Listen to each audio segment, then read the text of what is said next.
Hello students, hope आप सब अच्छे होंगे। मैं आपका फ्रेंड मेंटर गाइड नवीन मिश्रा आप सबका एफएमजी क्लासेस में बहुत बहुत स्वागत करता हूं। देखिए, क्वेश्चन नंबर 9 है जो कि exercise 9.2 sequence and series chapter से है। क्वेश्चन नंबर 9 का स्टेटमेंट देखिए क्या है। सबसे पहले तो इसने क्या दिया, सम का रेशियो दे दिया है। उसके बाद से बोल रहा है कि उससे आपको 18th टर्म का रेशियो बताना है। 18th टर्म का रेशियो। अच्छा देखिए, सबसे पहले ये क्या पूछ रहा है उस पर एक बार हम ध्यान लगाते हैं। Find the ratio of 18th term. अच्छा, 18th टर्म का दो एपी का रेशियो क्या होगा। सपोज मान लीजिए a1 plus n minus one into D होता है हमारा nth टर्म। ठीक है, nth टर्म क्या होता है, a plus n minus one into D. तो 18th टर्म क्या होगा, a plus 18 minus one into D. 18th term यही होगा। इसका मतलब ये हो जाएगा कि a plus 17d, a plus 17d। लेकिन ये सिर्फ एक प्रोग्रेशन की बात नहीं कर रहा है, टू प्रोग्रेशन। मतलब कि एक प्रोग्रेशन में a1 होगा, d1 होगा और उसका रेशियो बोल रहा है, तो दूसरा प्रोग्रेशन क्या होगा, a2 plus 18 minus one into d2। इसका मतलब ये हो गया कि a1 और d1 ये हो जाएगा a2 प्लस 17 d2। सबसे पहले आप इतना ध्यान रखिए कि दो अरिथमेटिक प्रोग्रेशन है जिसका कि 18th टर्म का रेशियो पूछा जा रहा है। ये पूछा जा रहा है, इसका हमें वैल्यू निकालना है। अब जो गिवन स्टेटमेंट है उस पे आइए।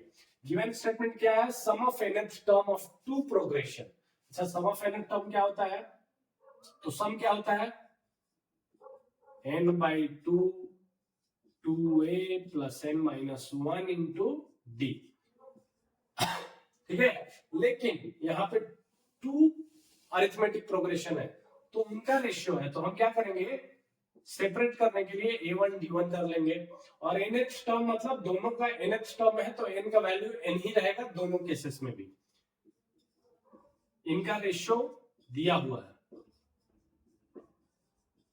ठीक है, अब ये बोल रहा है कि ये जो रेशियो, सम का जो रेशियो है वो कितना गिवन है, ये देखिए 5n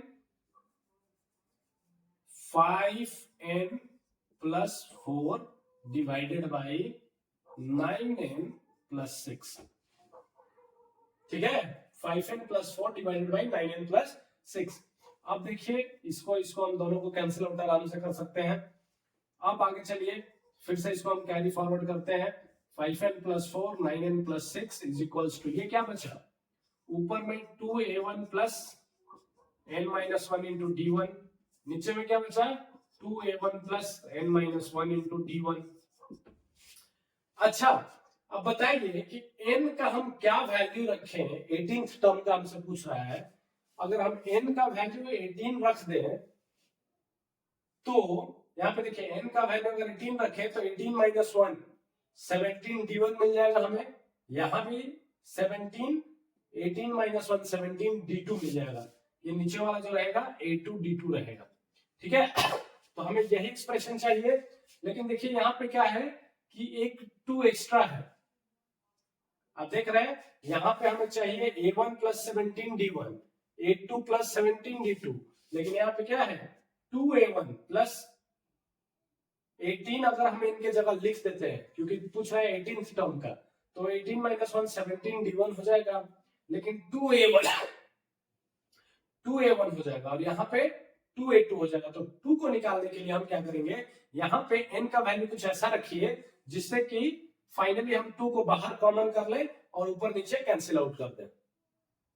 ठीक है, चलिए आप n का वैल्यू 35 रखिए।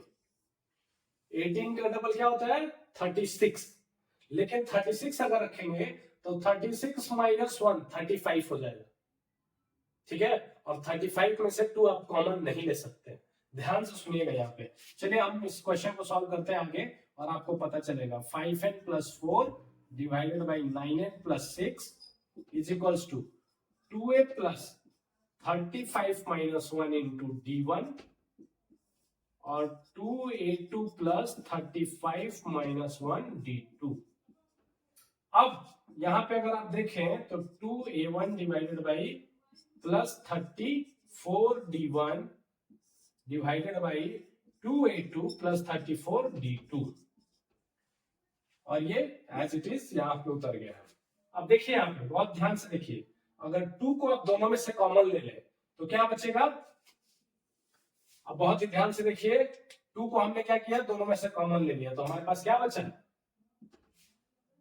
a1 plus 17d1, a1 plus 17d1 divided by a2 plus 17d2, और इधर क्या बचा? 5n plus 4 divided by 9n plus 6।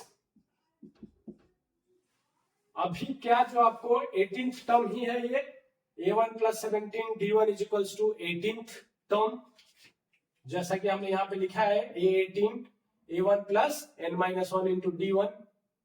तो 18th टर्म यहाँ पे हमें मिल गया, ऊपर भी मिल गया और नीचे भी मिल गया। तो हमारा रेशियो क्या हो जा रहा है फाइनली? 18th टर्म का रेशियो क्या हो गया? Nothing but same. So 5n plus 4 divided by 9n plus 6 is equals to 18th term of AP1 and 18th term of AP2। समझ में आ गया आपको? जो इसका सम का जो रेशियो है वही उसके 18th टर्म का भी रेशियो है। हमने यहाँ पे 34n के बदले में क्यों लिखा?